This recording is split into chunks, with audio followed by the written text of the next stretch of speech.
Hey everyone, welcome to this video explaining basic and safe footwork for SCA rapier fighting.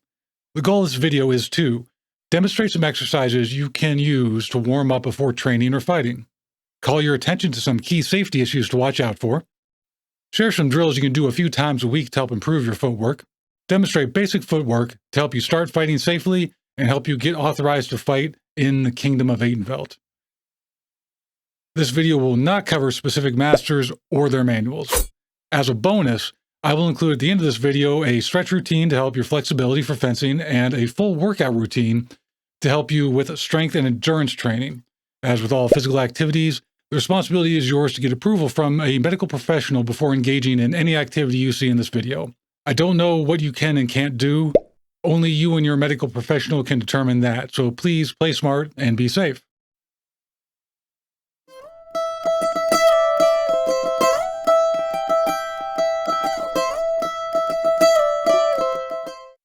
For this portion of the video, I would like to cover 6 warm-up exercises. I'd recommend you do these before you begin any fencing session, whether it is for practice or for training. Hero pose. A lot of you might recognize this from yoga. It's called hero pose or virasana. Hero pose stretches the quads and the ankles, helping build flexibility in the knees, ankles, and thighs. All of those things are good for fencing. To do hero pose, first, start in a standing position. Now, get down on your knees. While keeping your knees together, separate your feet from each other, making room for you to sit your butt on the ground behind you. Make sure the tops of your feet are facing the floor. When you're ready, exhale and slowly sit down. Stay there for about 5 seconds. Now raise your body back up so you're back on your knees. Relax here for about 10 seconds, then drop back down. Repeat 5 to 10 times. Exercise 2, squats. Squats are great for overall improvement of your lower body when it comes to strength, endurance, and flexibility. Primarily, they target the glutes and quadriceps, but they also benefit your core muscles, your hip muscles, calves, hamstrings, and obliques. Squats will also lower your chance of knee and ankle injury. Again, all great for fencing. To do a squat, start in the standing position. Adjust your stance so your feet are about shoulder width apart. Point your toes out slightly about 15 degrees. Stand straight, shoulders back, chest open. Initiate the movement by sending the hips back as if you were sitting back into an invisible chair. Bend the knees to lower down as far as possible with the chest lifted in a controlled movement. Keep lower back neutral. Press through the heels to stand back up to starting position. Keep your feet flat during the movements and try to get your thighs parallel to the floor. Repeat at least 10 times for a warm-up exercise. Exercise 3, wrist rotations. If you're fencing a lot or even a little, your knees and wrists are going to be used a great deal. At first, your wrist flexibility might not be the best, and that's okay. Wrist rotations are a great way to improve range of motion and flexibility. Wrist rotations also work your forearms as a secondary muscle. To do wrist rotations, stand straight with your feet hip width apart and face forward. Clasp your hands together by locking your fingers loosely and start rotating your wrist clockwise for a count of 20. In the video, we're not going to do a full 20, but this is just an example. Now, do the same thing, but counterclockwise for another count of 20. Exercise 4, knee rotations. The primary muscle group this warm-up activates is the quads and calves, with the secondary being the hamstrings. Stand straight with your feet together. Bend your knees a little and place your hands on your knees. Do not push or place your full weight onto your knees. Now slowly rotate them, making small circles in a clockwise rotation 10 times. Switch direction to counterclockwise and do 10 more.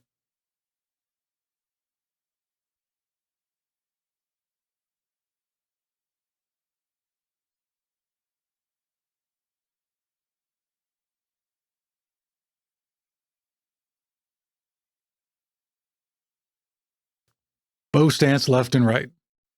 This stance will look familiar to people who do yoga, collegiate fencing, and martial arts.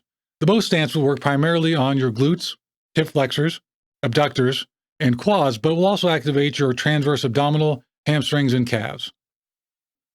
To do a bow stance, start in the standing position. Rotate your left foot outward at about a 45-degree angle. Step forward with your right foot first, about twice shoulder width apart. Make sure your belly button is facing fully forward. Ideally, the thigh will be parallel to the ground, but don't force that if you can't do it yet. Higher is fine. Once you've found a stable position for your bow stance, stay there for about 5 seconds.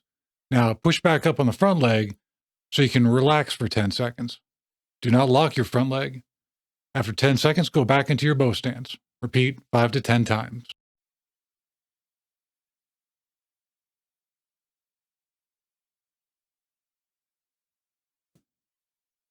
Hip rotations. For hip rotations, you will want to position your feet about 2 shoulder widths apart. Legs straight but not locked, head up, chest out. Place your hands on your hips. Move the hips to one side and begin rotating, making a large circle with your hips, moving from side to back, around the other side, and finally to the front. Do this about 10 times in one direction and then 10 in the other.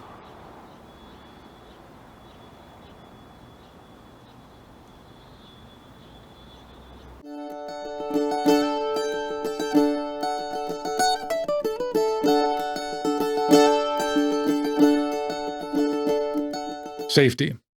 Knee safety and positioning. The knee is considered one of the most commonly injured parts of the body. Sports and accidental falls account for some of the most common ways knees are injured. Injuries include sprains, strains, tears, dislocation, fractures, and many other things that could take you out of commission for a good long time. We don't want to see that happen to anyone, so I'm taking a little time to talk specifically about knee safety. If you have been watching collegiate fencing videos or reading manuals, you've probably seen some very deep lunges. These very deep lunges require a great deal of commitment in your strike, and that will leave you open to a strike back from your opponent. We could go on and on about tempo and measure, but that's for a more advanced video. If you choose to attempt a deep lunge, try not to push your knee past the toes of your foot. This will put strain on the knee and could eventually lead to knee injury. Okay, wait.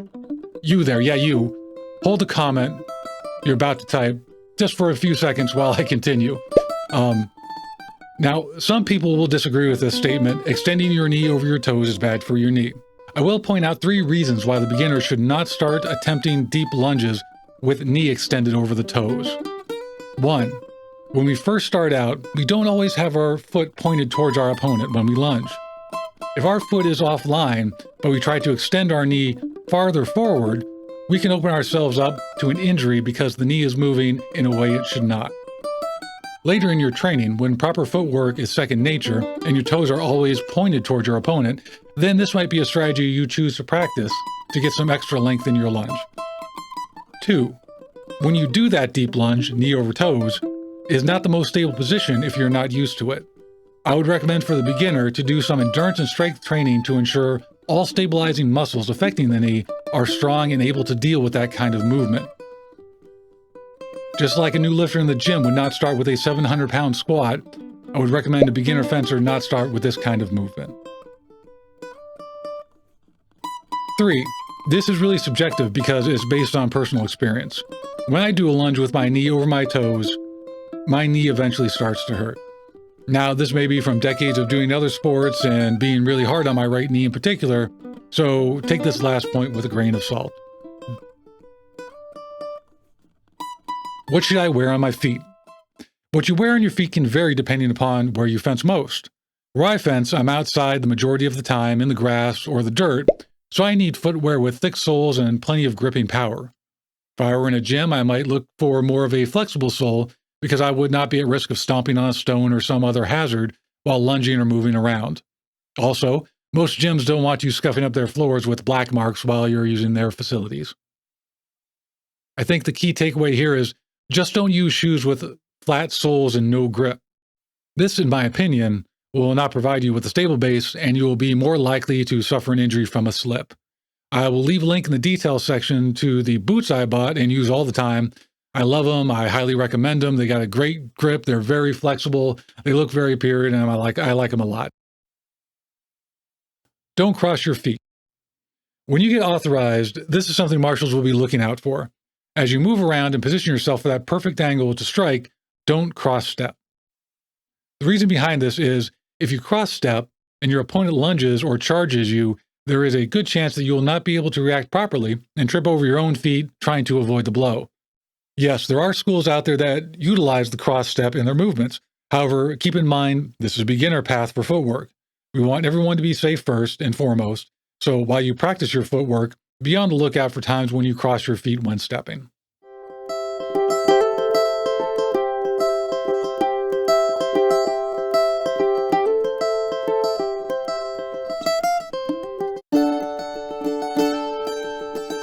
Now we're going to learn how to find a good stance that will give your opponent less real estate to hit and allow you to feel comfortable at the same time.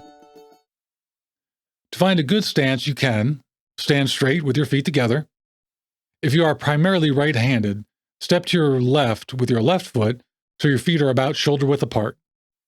Slide your left foot back. Rotate your left foot about 45 degrees out to the left. Make sure your right foot is facing straight in front of you. At this point, you should find yourself in a position similar to this. This may or may not be comfortable. To make it a little more comfortable, just start rocking back and forth a bit. If you feel stable, then you might have found your stance. If you're feeling off balance, then adjust the distance between your front foot and your back foot until you feel comfortable. Think of this as your basic stance.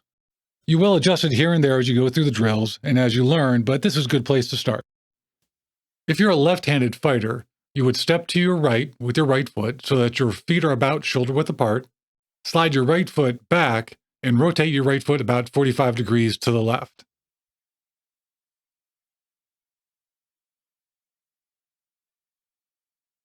Check your stance one more time for the following.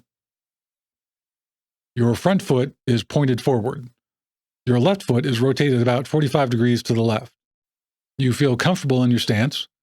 Your front foot and rear foot are not lined up together. If they are, move your left foot out to the left a little bit. Make sure there's enough space to at least roll a tennis ball between them for now. If you feel comfortable with achieving this stance, then you can add the following to make your stance even better.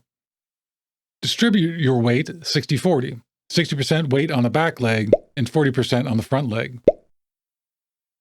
Put your weight on the balls of your feet rather than the entire sole of your foot. Basically, lift up the back of your foot just enough to where someone could slide a credit card under the heel. This will enable you to move faster. Also, while you're stepping, try to remain on the balls of your feet.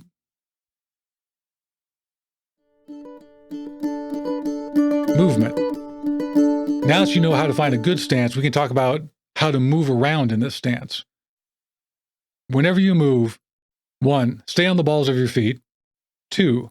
Push off with one foot while moving with the other. The same technique is used when moving backwards or almost any direction, with an exception we'll cover later. 3. Don't drag your feet. Pick them up when you move.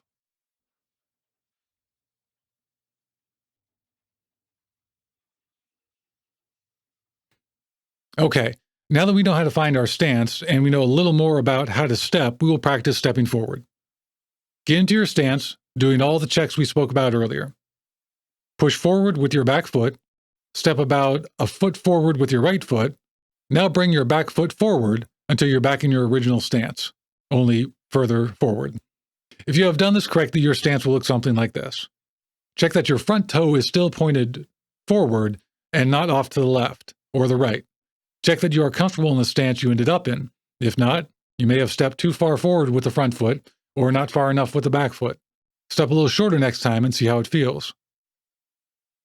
Stepping backward is the same action but in reverse. Push backward with your front foot. Step about a foot backwards with your back foot.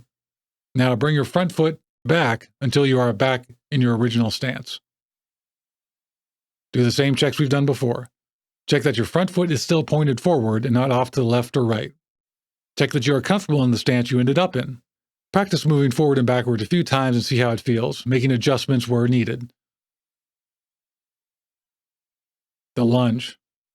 In this section, we will talk about the lunge. Yeah, that really cool move you see in all the manuals where one fencer skewers another from miles away. But before we walk through it, let's cover a few important items. 1. If you do the lunge like in the manuals, it's going to be very powerful. Remember, they were performing these combat techniques to kill other people. We just need to hit them lightly to score the point. 2. Lunges with foils are fine because foils are so light and flexible. If you lunge fast and hard with a foil, you're not going to do too much damage to a properly armored opponent. Our blades are much stiffer and thicker than a foil, so use restraint when you lunge.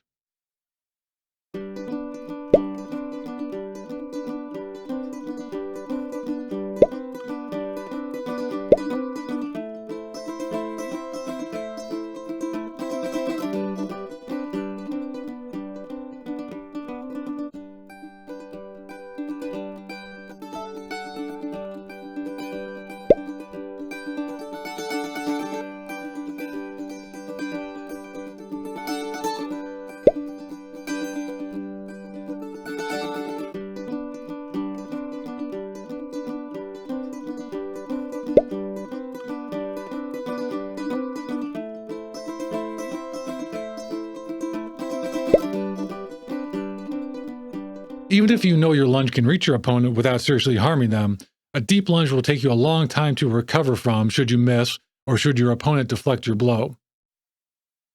Be aware of the ground you are lunging on. If the ground is unstable for any reason, doing a full deep lunge may be unsafe.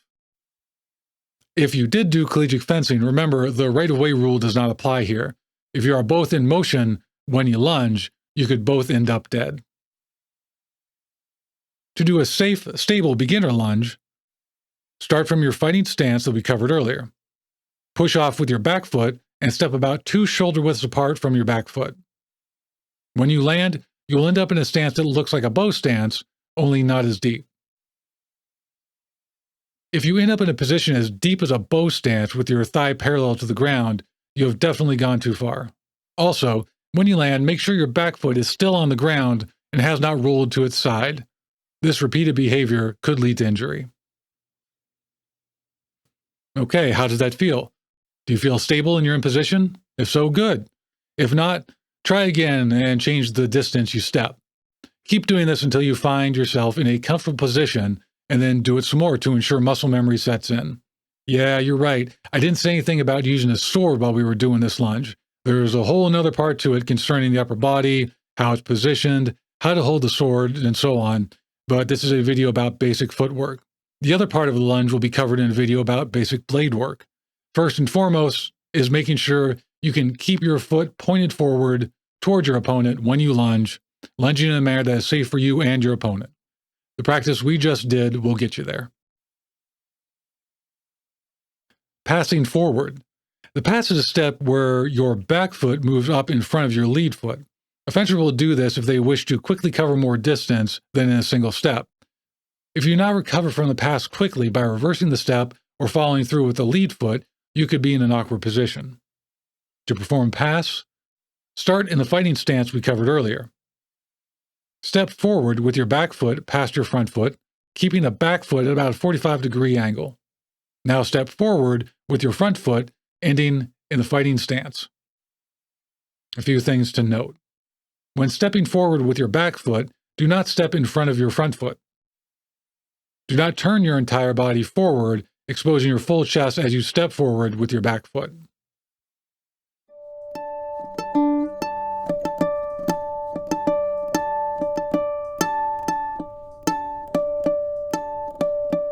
Okay, now we're going to talk about and demonstrate some ways to move around while you're fighting.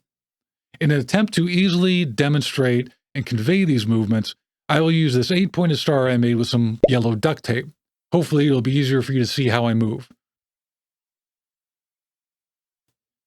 You can see, hopefully, where I marked the lines with some abbreviations. F equals forward, B backwards, L left, R right, FRD, forward right diagonal, FLD, forward left diagonal, BRD, backwards right diagonal, BLD, backwards left diagonal.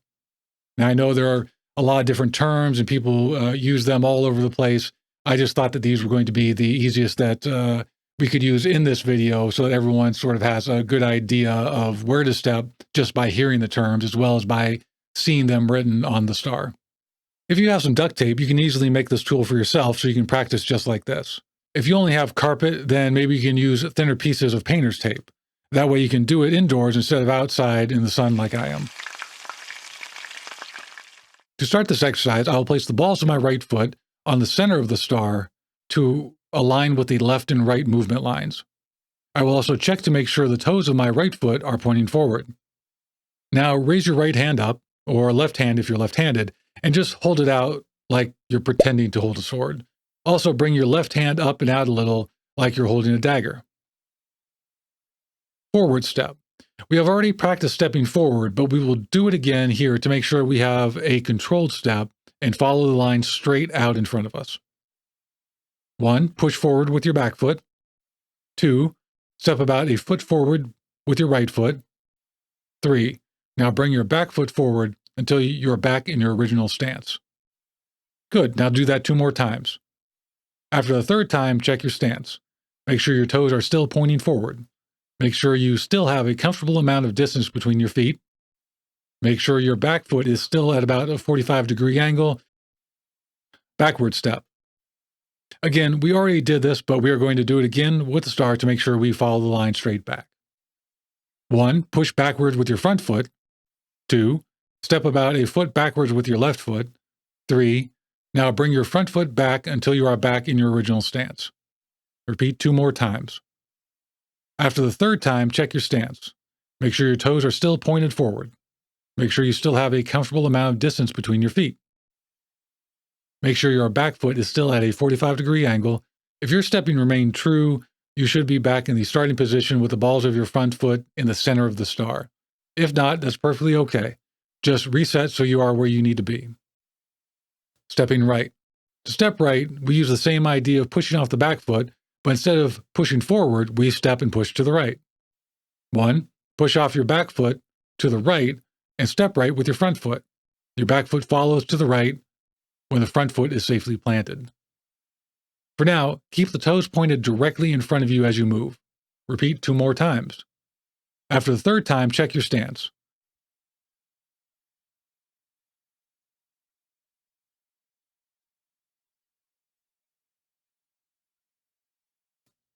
Stepping left. This one might be a little tricky at first, but that's okay. When I see people do this for the first time, they really want to cross step to get back to center. To step left, just push off your front foot to the left and step left with your back foot. Now your front foot follows to the left when the back foot is safely planted. Repeat 2 more times. Do the same checks we've been doing. Diagonal footwork. Diagonal footwork can get a bit tricky. Before, when we were moving forward, backwards, left, and right, we were not worried about our orientation or our opponent. The idea was to simply show you how to practice moving your feet around. If you feel comfortable with the forward, backward, left, and right movements, then let's try some diagonal footwork. If you don't feel comfortable, that's perfectly okay. Just go back to practicing the front, back, left, and right, and your stance until you feel comfortable, then come back to this section when you're ready. There's no rush. As always, keep in mind other people will have other ways of doing these steps. The way I am showing it to you is for the beginner to learn and to be comfortable with the movements. Our first diagonal step will be the front right diagonal step. If you remember from before, I asked you to hold up your right hand like you had a sword in it and your left hand as if you had a dagger. This will now become important because when stepping diagonally, we need to make sure our foot and our blade is pointed towards our opponent. Front right diagonal step. 1. Push off with your back foot. 2. Step diagonally forward and to the right, placing the toes of your lead foot towards your opponent. 3. Step up with the back foot into your fighting stance. Instead of stepping back, just reset to the starting position and repeat 2 more times. Run through all the checks we have been doing to ensure you have finished the movement properly. Here's another tricky one, the forward left diagonal step. Again, your natural inclination might be to do a cross step up and to the left. Instead, step diagonal with the left foot first and then with the right. The left foot does not come in front of the right, but instead moves out, and when the front foot moves, you pivot forward. Make your checks, reset, and do 2 more times. Back right diagonal. Back right diagonal is the easiest in my opinion of all the diagonal steps. You simply walk back and to the right. Make your checks, reset, and do 2 more times.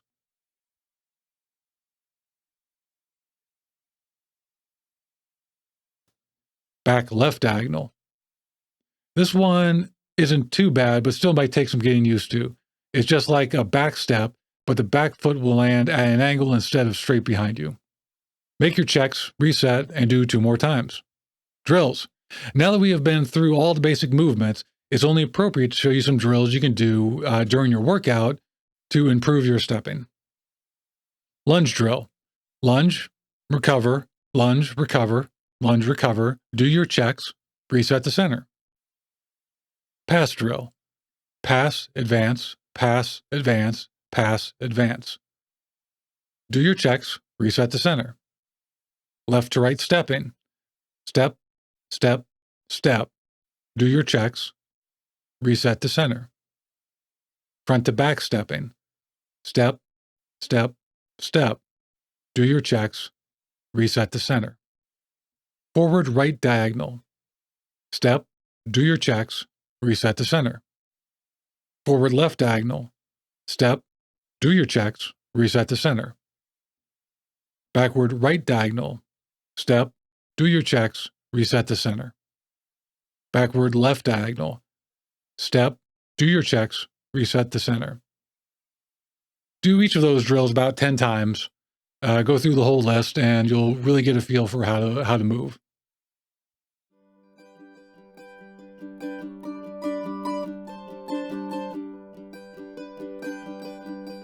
Hey, if you made it this far, thank you so much. And I want to reward you by giving you some more drills.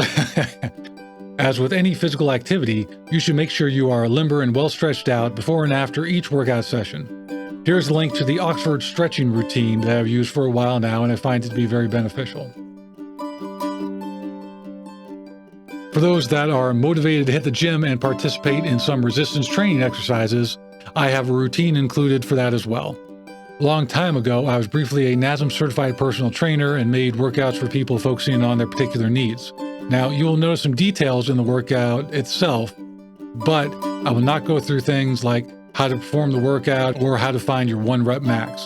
This is beyond the scope of this video, and because you need to consult your medical professional before doing any type of resistance workout, you can talk that over with them. If you are a person that already knows how to work out, then this will give you suggestions on how to proceed.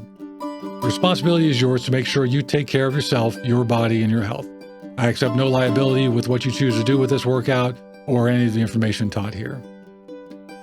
And all that legal talk aside, thank you so much for checking out this video. I truly hope you found something useful here and it helps you start down the path to learning how to fence in the SCA. Questions, comments, or suggestions are welcome in the comments below. What would you like to see in future videos?